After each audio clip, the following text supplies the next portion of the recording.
There is a kind of pain that doesn't draw attention. It doesn't interrupt your routine, it doesn't stop you from working, it doesn't make you cry every day. And yet, it is there, silent, constant, invisible to almost everyone, including yourself. This is the kind of emotional damage that hurts the most, the one disguised as normality. You wake up tired and call it routine. You lose enthusiasm and call it a phase. You feel a constant inner weight and tell yourself, everyone feels this way. Little by little, you start ignoring the signs. The problem is that human beings have a dangerous ability. We adapt to almost anything, including suffering. When pain isn't intense enough to stop your life, it becomes tolerated.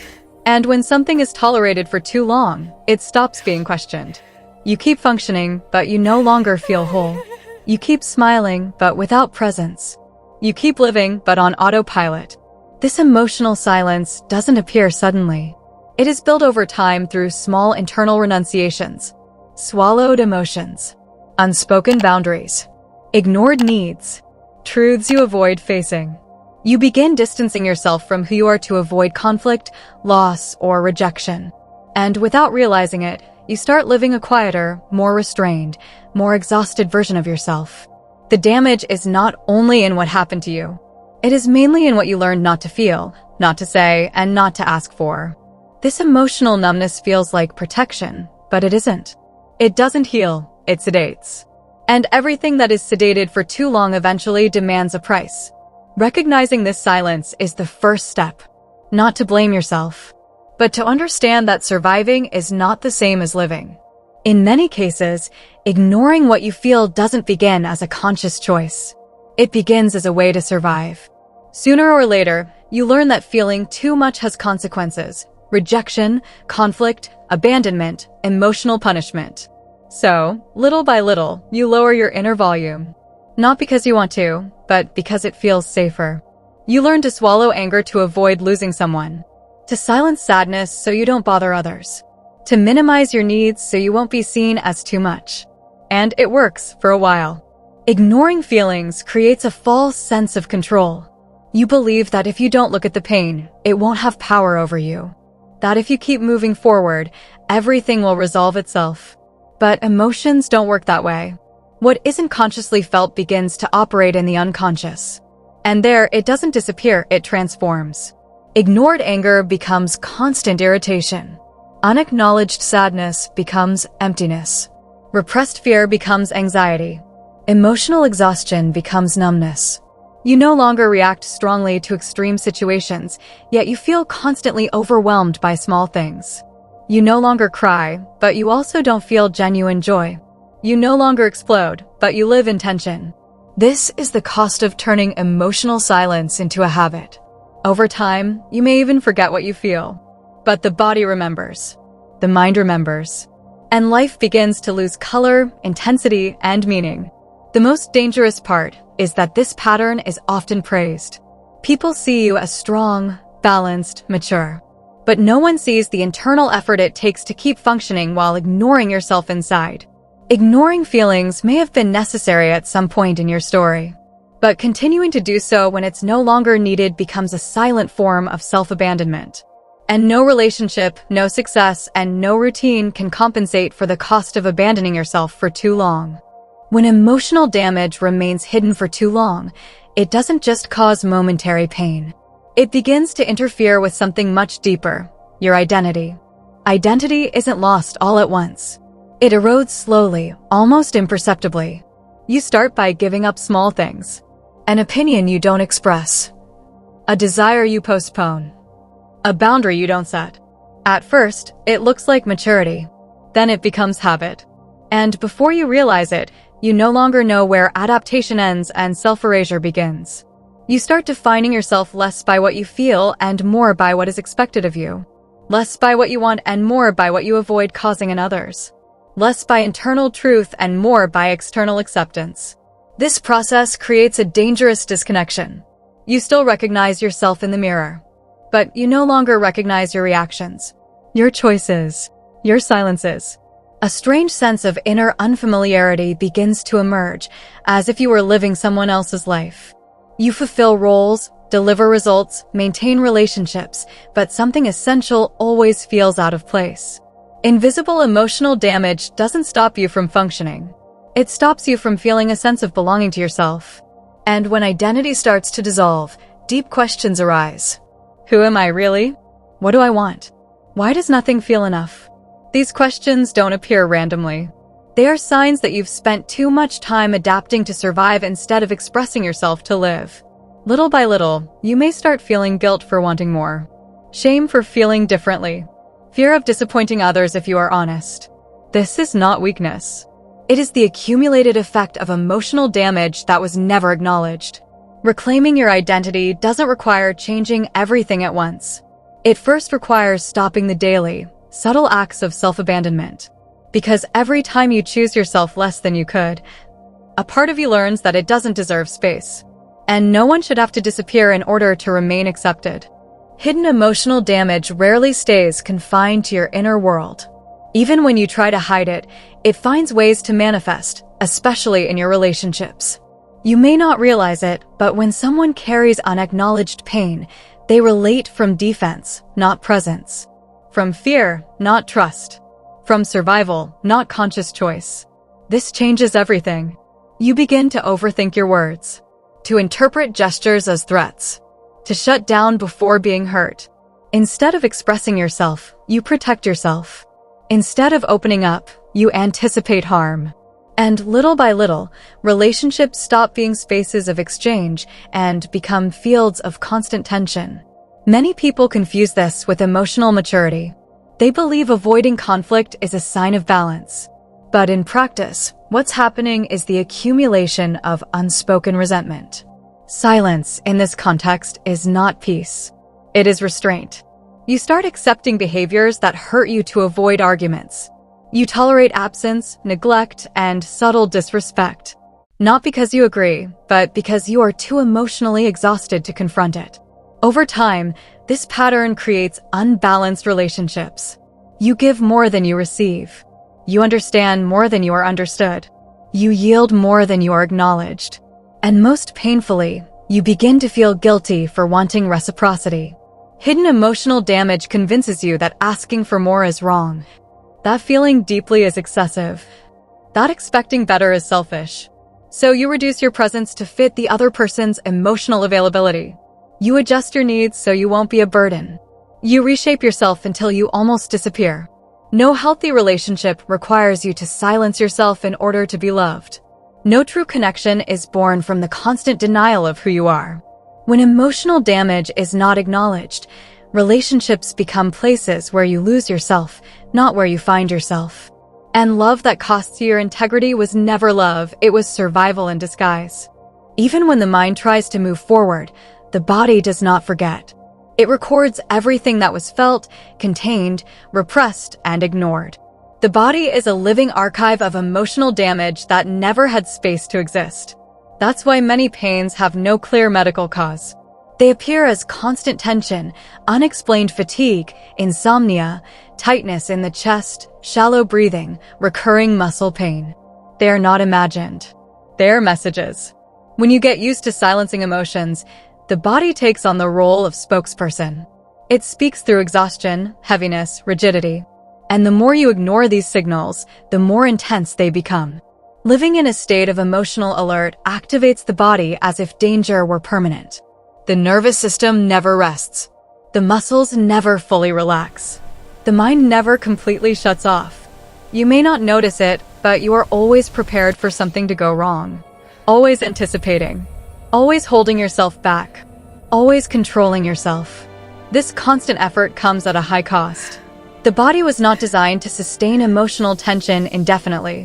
When it does, symptoms arise that you begin to normalize. Chronic exhaustion, difficulty concentrating, frequent irritability, heaviness upon waking, lack of pleasure in simple things. You may think the problem is physical, but often the body is simply reacting to an emotional life that was never processed. Tell me what you know. The cruelest part is that you start treating the symptoms while continuing to ignore the cause. You take medication to sleep, but you don't look at what keeps you in a state of alert. You seek relief from pain, but not from the emotional overload that sustains it. The body does not get sick to punish you. It gets sick to protect you. To force a pause you never allowed yourself. Listening to your body is not weakness. It is awareness. As long as you insist on ignoring what you feel, the body will keep speaking. Because what finds no emotional voice finds physical expression. And true care begins when you stop fighting the signals and start listening to them with honesty. One of the most ignored, and at the same time most devastating, forms of emotional damage is the gradual loss of the ability to feel pleasure and connection. It doesn't happen suddenly. It settles in slowly, almost imperceptibly. You don't stop feeling everything at once. You simply begin to feel less. Things that once sparked enthusiasm now feel neutral. Moments that should bring joy pass without emotional impact. Achievements happen, but they don't reach you. You keep living, but something essential doesn't get through. Feeling pleasure requires emotional safety. It requires presence. It requires an internal system that isn't solely focused on survival. When you spend too much time ignoring pain, adapting to draining situations, and silencing your needs, the emotional system enters conservation mode. It reduces emotional peaks, including positive ones, to avoid further overload. The problem is that this protective strategy doesn't distinguish between pain and pleasure. By numbing one, it numbs the other. You begin to feel disconnected from people, even when you're close to them. Conversations feel empty.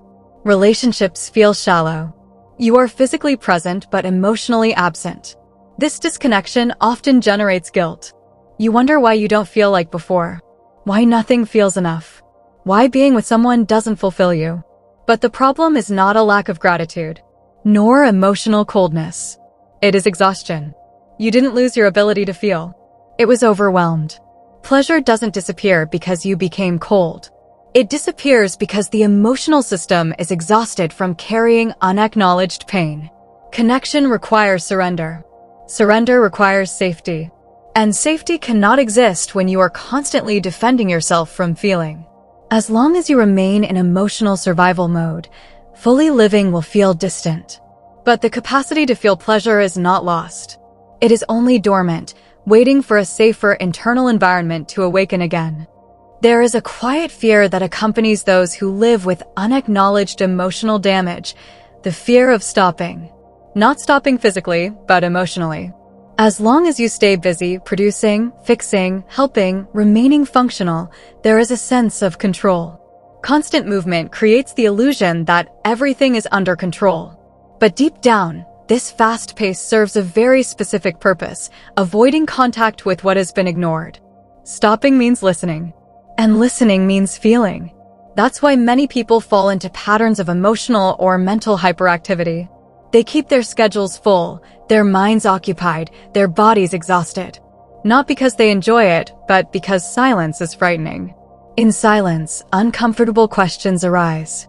Unresolved sensations. Memories that demand space. When you slow down, what was pushed down begins to surface. And that feels threatening. Fear of falling apart. Fear of not being able to handle it. Fear of realizing that you carried more than you could for far too long. So you keep going.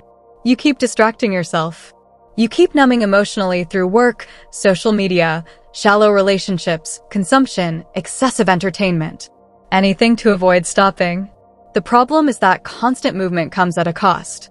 The more you avoid internal contact, the further you drift from yourself. The more confused you feel. The emptier everything seems. Stopping does not mean losing control. Often, it means reclaiming it. Feeling is not what destroys you. What destroys you is carrying, alone, emotions that were never welcomed. The fear of stopping exists because you believe you won't survive what you'll find. But the truth is, you're already surviving it, just in a fragmented, silent, and exhausting way. Facing what was ignored is not easy. But continuing to run has a much higher emotional cost. And the first step out of survival mode is not speeding up. It is having the courage to sit in silence with yourself. When emotional damage remains hidden for too long, it doesn't disappear. It changes form. One of the most common and least recognized forms is self-sabotage. You may not realize it, but you begin acting against yourself at the very moments when you need to move forward. You procrastinate important decisions. You quit when things start going well. You downplay your achievements. You avoid opportunities that require emotional exposure. And often, you label this as lack of motivation, insecurity, or bad luck. But behind self-sabotage, there is almost always an emotional system trying to protect itself. Progress means exposure. Exposure means feeling. And feeling, for someone carrying unresolved pain, feels dangerous. Emotional and personal growth require presence, clarity, and risk. But those who spent too long surviving learn that risk hurts. So unconsciously, you stay in familiar places even if they are limiting. Self-sabotage is not laziness. It is fear. Fear of failing. Fear of succeeding. Fear of being seen. Fear of not being able to sustain what comes next. You may want change, yet feel paralyzed by it. Because change requires leaving a fragile but familiar emotional balance. Another painful aspect of self-sabotage is constant self-criticism. You demand more from yourself than you would from anyone else. You blame yourself for not being enough. You judge yourself for feeling too much or too little. This harsh inner dialogue doesn't come out of nowhere. It is built from experiences where your emotions were not welcomed. Over time, you internalize the belief that something is wrong with you. And so, you become your own obstacle. Hidden emotional damage creates the belief that you must restrain yourself to avoid being hurt again. But the cost of that restraint is a life lived halfway. Self-sabotage is not a lack of ability. It is an excess of defense. And as long as you treat self-sabotage as a character flaw, you will continue ignoring the pain that is asking for attention beneath it. There is a kind of loneliness that doesn't come from the absence of people, but from the absence of emotional space. It is common among those who have spent their lives being strong, functional, and available to others. On the outside, you seem fine, responsible, stable, someone others rely on. Inside, however, there is a deep exhaustion from carrying everything alone.